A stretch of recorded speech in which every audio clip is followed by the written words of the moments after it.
시간 야고보서 1장 2절에서 4절 말씀을 통해서 시험 속의 기쁨이라고 하는 제목으로 말씀 나눌 때 하나님께서 우리에게 은혜 주시기를 바랍니다. 오늘 본문은 야고보서라고 하는 편지의 내용이 시작되는 첫 절입니다. 야고보 사도는 1절에 나오는 간단한 문안 인사에 이어서 곧바로 2절에서 시험에 관하여 말씀을 시작하였습니다. 이 시험의 문제, 또 우리에게는 환난과 고난으로 다가오기 쉬운 이 시험의 문제는 우리 삶 속에서 항상 일어나는 일들입니다. 야고보서는 우리 삶의 실제적인 현실에 관심을 가지면서 무엇보다 시험이라고 하는 시각에서 우리의 삶을 바라보고 있습니다. 우리 믿는 성도들이 고난, 환난, 힘든 일들, 우리가 괴로워하는 모든 것을 시험이라고 말하고 있는 것은 그것이 우리가 극복해야 할 무엇임을 말씀하고 있는 것입니다. 시험에 관해서 야고보서는 어떠한 대답을 주고 있습니까? 야고보서는 시험을 당할 때 기뻐하라고 하는 말씀으로 이 편지를 시작하고 있습니다. 2절 말씀에 내 형제들아 너희가 여러 가지 시험을 당하거든 온전히 기쁘게 여기라.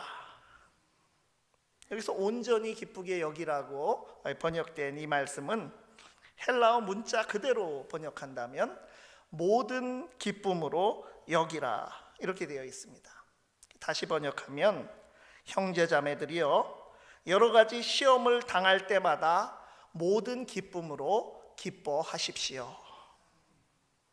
온갖 종류의 시험에 모든 기쁨으로 기뻐하라고 하는 것은 어떤 시험이 다가와도 시험의 종류와 상관없이 우리가 가진 모든 기쁨을 다 터뜨려서 온전히 기뻐하라고 하는 그 뜻입니다. 여기서 여러 가지 시험이라고 했습니다. 인생에는 우리를 힘들게 하는 온갖 종류의 시험들이 끊임없이 우리에게 다가옵니다. 실제로 야고보 사도가 이 편지를 쓰던 그 시대의 현실적인 상황은 성도들이 시험 가운데 있었고, 그래서 야고보 사도가 특별히 이 편지를 써서 권면하면서 용기를 주고 있는 것입니다.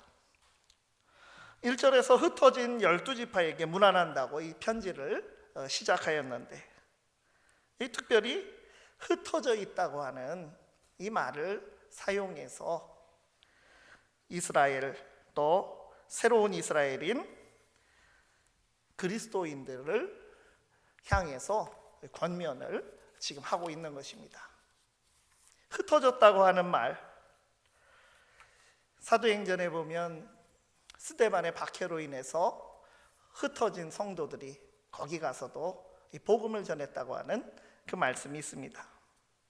성령 강림으로 교회가 세워지고 부흥하던 시기에 여러 위기들을 잘 극복해 가면서 교회가 성장하고 있었는데, 스데반이 순교하고 또 세베대의 아들 야고보가 헤롯에게 죽임을 당하고 또 같은 시기에 베드로는 감옥에 갇히는 등 이러한 종교적이면서도 정치적인 박해가 줄줄이 이어져서 많은 성도들이 또 흩어지고 어려움을 당하게 됐습니다. 또한 이런 종교적 정치적 박해뿐 아니라 당시 글라우디오 황제 때 큰 흉년이 들어서 경제적인 어려움까지도 심화되고 있었던 것입니다.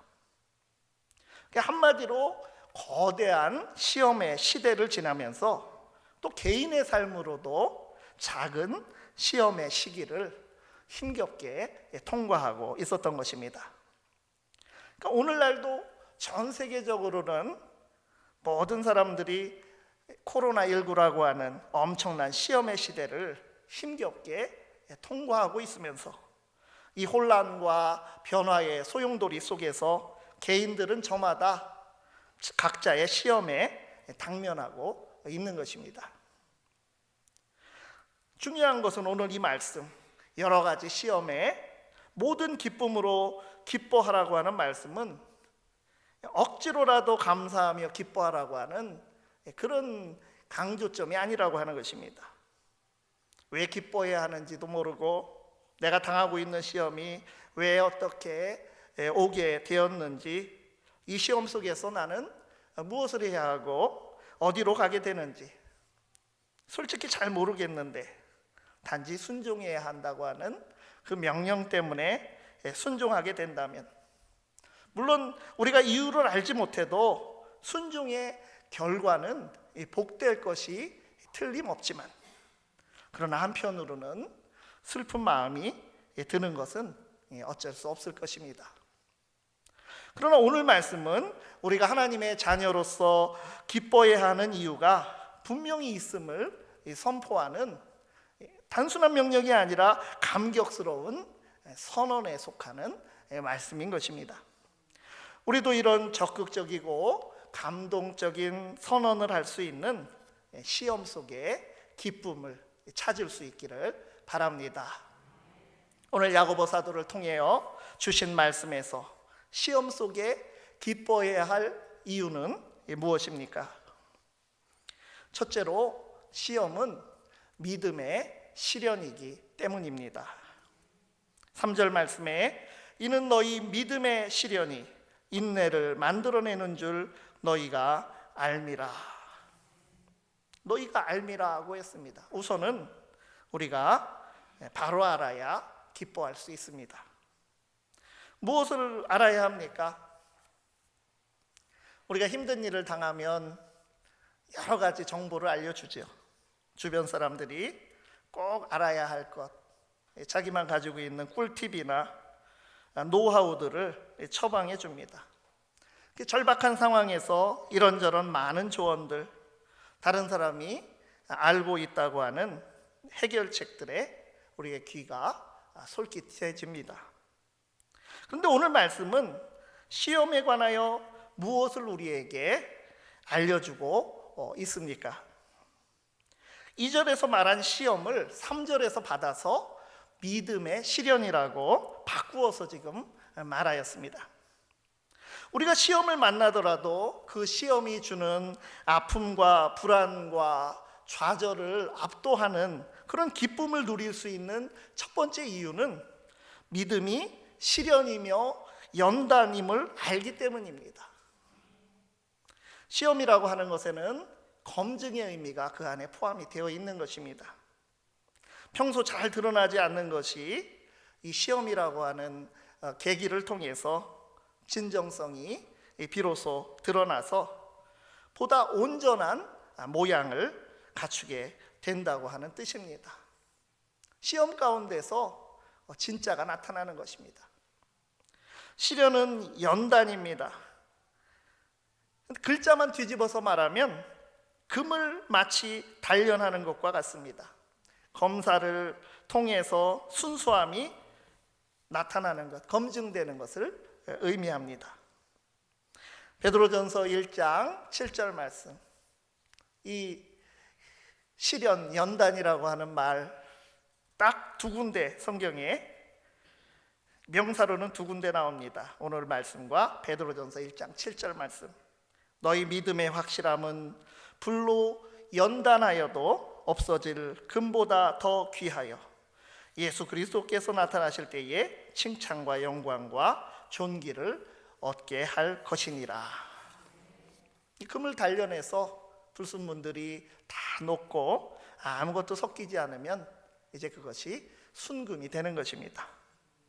금의 불순물이 섞이지 않도록 단련하는 것처럼 시험은 믿음의 연단이라는 것입니다. 하나님의 일꾼으로 바람직한 모습을 표현할 때 이 바울 사도가 인정된 자, 인정함을 받는 자라고 하였습니다. 그러니까 이 인정받는다라고 우리말로 번역한 이 말이 바로 시련, 연단이라고 하는 말에서 나온 그 형용사입니다. 고린도후서 10장 18절 말씀에 옳다 인정함을 받는 자는 자기를 칭찬하는 자가 아니요 오직 주께서 칭찬하는 자니라. 디모데후서 2장 15절 말씀에 너는 진리의 말씀을 옳게 분별하며 부끄러움이 없는 일꾼으로 인정된 자로 자신을 하나님 앞에 드리기를 힘쓰라. 믿는 자들에게 시험이 오면 믿음의 반응과 불신앙의 반응으로 그 스펙트럼은 좀 복잡하더라도 그 양극으로 이제 그 중간 어디에서 위치하게 됩니다. 분노하고 절망하고 참 한편으로 허무하고 억울하고 초기 반응은 누구나 같은 것이죠. 감정적으로 오는 것입니다. 믿는 자라 해도 한숨과 원망과 비난과 절망 또 억울함과 낙심이 찾아올 수 있습니다. 하지만 믿는 자는 그 탄식하는 그 밑바닥에서부터 하나님을 찾게 되고 가까이 계신 줄 실감하지 못했던 하나님을 경험하게 되는 것입니다.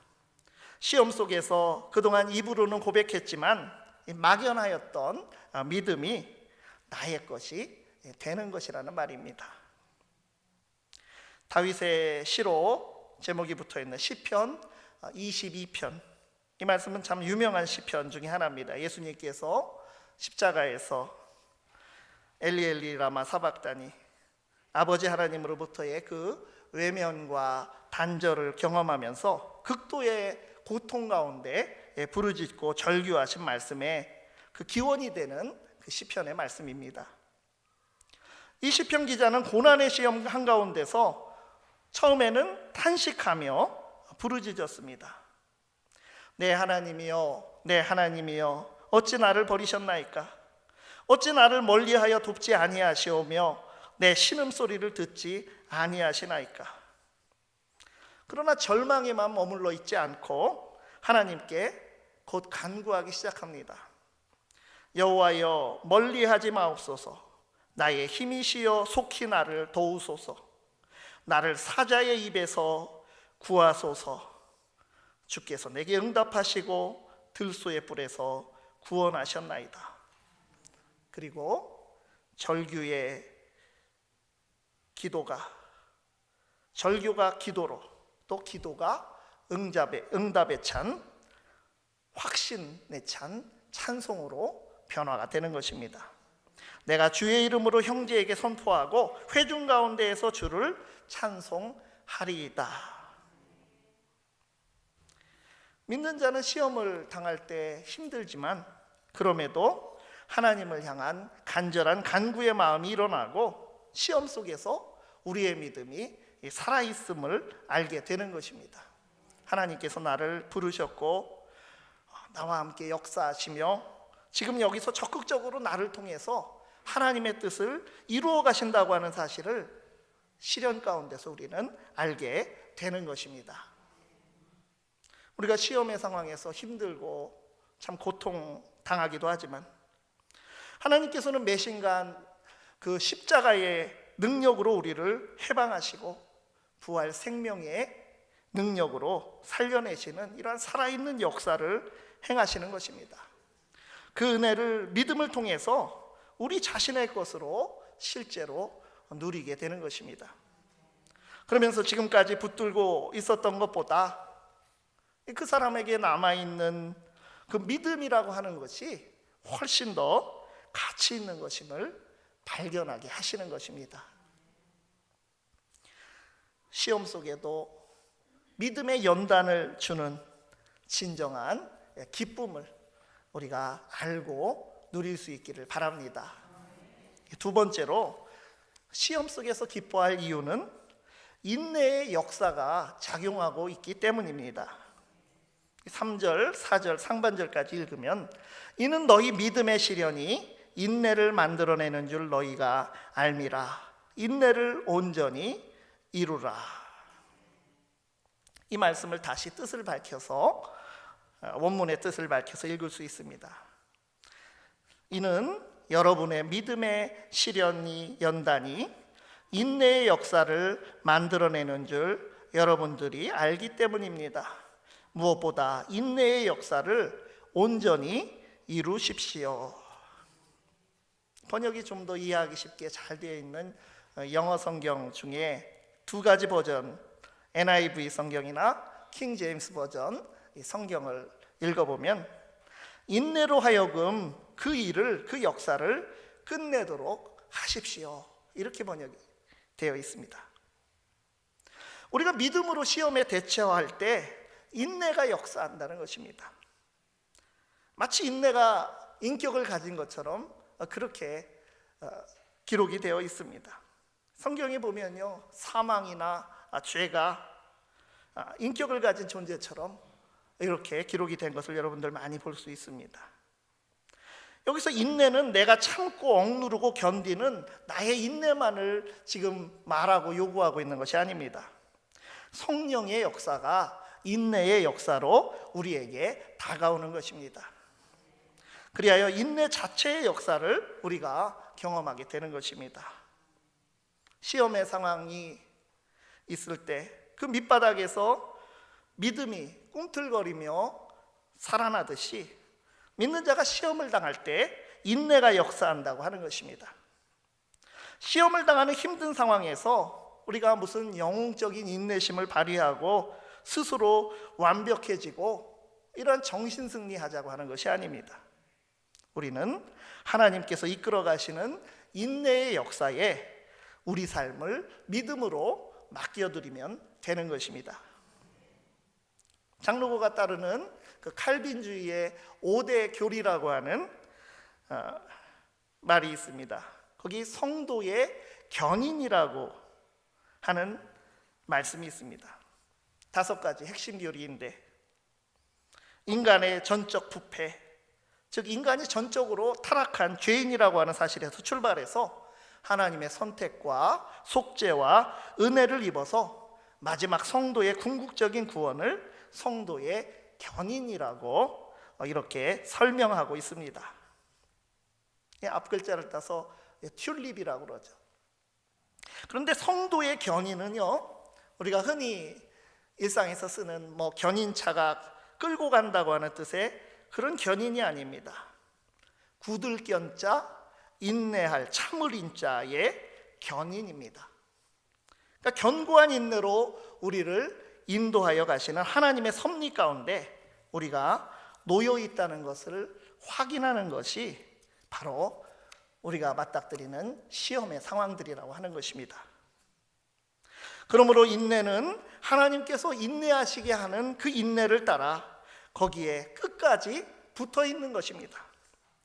온전함에는 그래서 기나긴 인내의 과정이, 인내의 역사라고 하는 이 과정이 필요하다고 하는 것입니다.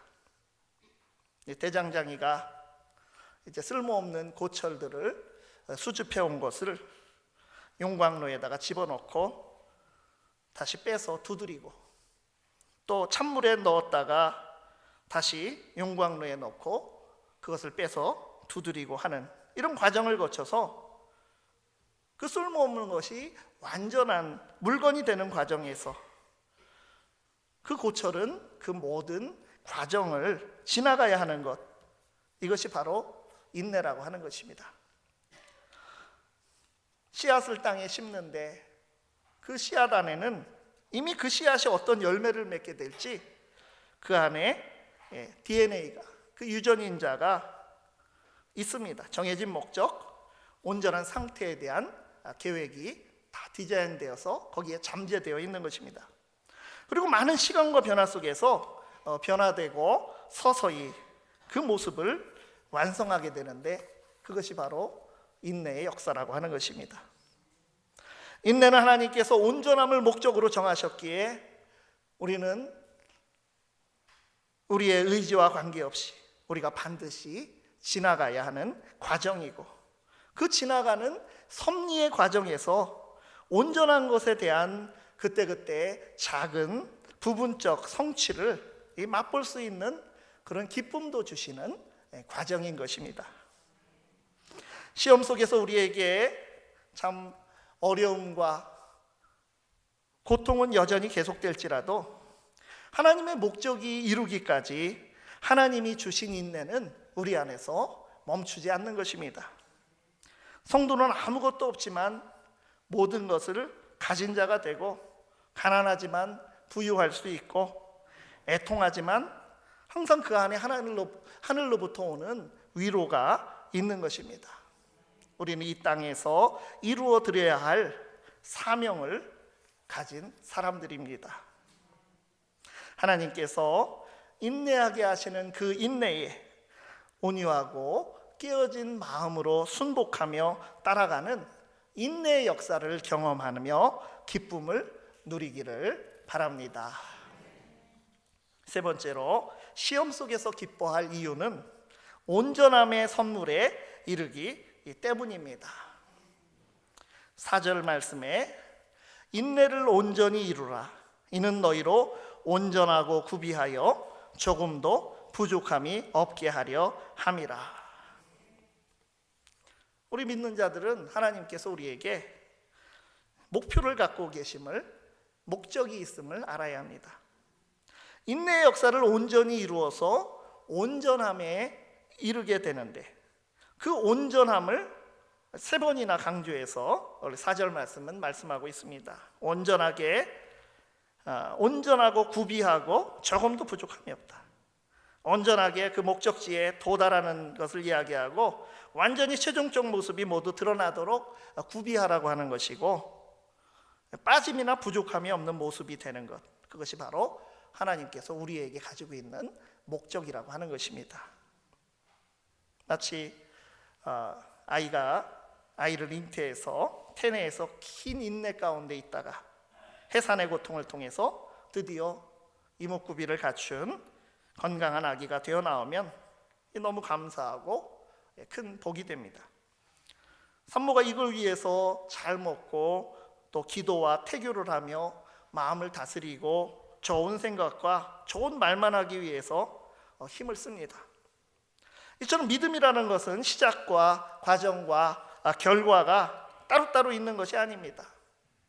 그러니까 이러한 사실을 한꺼번에 보고 아는 것이 중요한 것입니다. 이 과정 속에서 여러 가지 시험을 당해도 크게 기뻐할 수 있는 이유가 있는 것입니다. 하나님께서 우리에게 온전함의 선물을 예비하시고 그 온전함의 목표를 갖고 계시다고 하는 그 사실, 이것은 참으로 우리에게 기쁜 일입니다. 하나님께서 나를 향해서 정하신 온전한 목적은 시험 속을 지나고 견디기 힘든 그 인내의 강을 건너고 산을 넘고 또 그 산을 넘어야 할지라도 반드시 이루시는 것입니다. 나를 향한 이 온전함이라고 하는 이 선물을 예비하시고 목적으로 삼으셨다고 하는 것, 이것이야말로 우리에게 기쁜 소식이고 복음이지만 또 동시에 우리의 훈련의 목표가 되는 것입니다. 가슴 뛰는 감격과 기쁨이 있지만, 그러나 두려운 마음으로 믿음을 가지고 마음을 단단히 먹고 가야 하는 길이 우리에게 펼쳐져 있는 것입니다. 시험 속의 기쁨, 자유와 능력을 얻는 길은 하나님의 관점에서 우리를 바라볼 수 있는 그런 깨달음이 우리에게 있어야 하는 것입니다. 우리가 세상에서 살면서 우리는 세상을 바라보고 무엇을 먹을까, 무엇을 마실까, 무엇을 입을까 염려하는 것이 우리의 모습입니다. 그러나 하나님께서는 우리가 과연 온전하고 구비하여 부족함이 없는 하나님의 사람이 되는가, 여기에 관심을 집중하고 계신 것입니다. 세상의 모든 것은 하나님이 마음만 먹으시면 그것은 아무것도 아니기 때문입니다. 하나님의 관심은 세상을 맡길 사명을 받은 우리들 각자에게 있다고 하는 것입니다. 우리가 말씀을 통해서 들은 대로 아담과 하와가 그러나 실패했고, 이스라엘도 선택받았지만 실패했고, 오직 믿음의 주요 온전하게 하시는 이이신 예수 그리스도만이 온전함에 이르셨습니다. 이제는 우리 믿는 자들이 그리스도 안에서 온전한 하나님의 사람으로 만들어 가시는 일에 믿음과 인내로 참여해야 하는 것입니다. 인생의 시험의 한복판에서 하나님의 관점을 나의 관점으로 삼아야 합니다. 믿음을 주시고 인내의 역사가 작용하여 온전함으로 이끄시는 하나님께서 세우신 목적을 받아들여 품음으로써 진정한 기쁨을 얻으실 수 있기를 바랍니다. 기도하겠습니다. 신실하신 하나님 아버지, 어려운 시험을 통과하는 주의 자녀들이 시험을 믿음의 시련으로 바라볼 수 있는 눈을 주시고 우리 각자에게 예비하신 온전함의 선물을 누리기까지 인내의 역사를 우리 삶에서 감당해내며 기쁨으로 채워가는 저희들이 되게 하옵소서. 예수 그리스도의 이름으로 기도드리옵나이다. 아멘.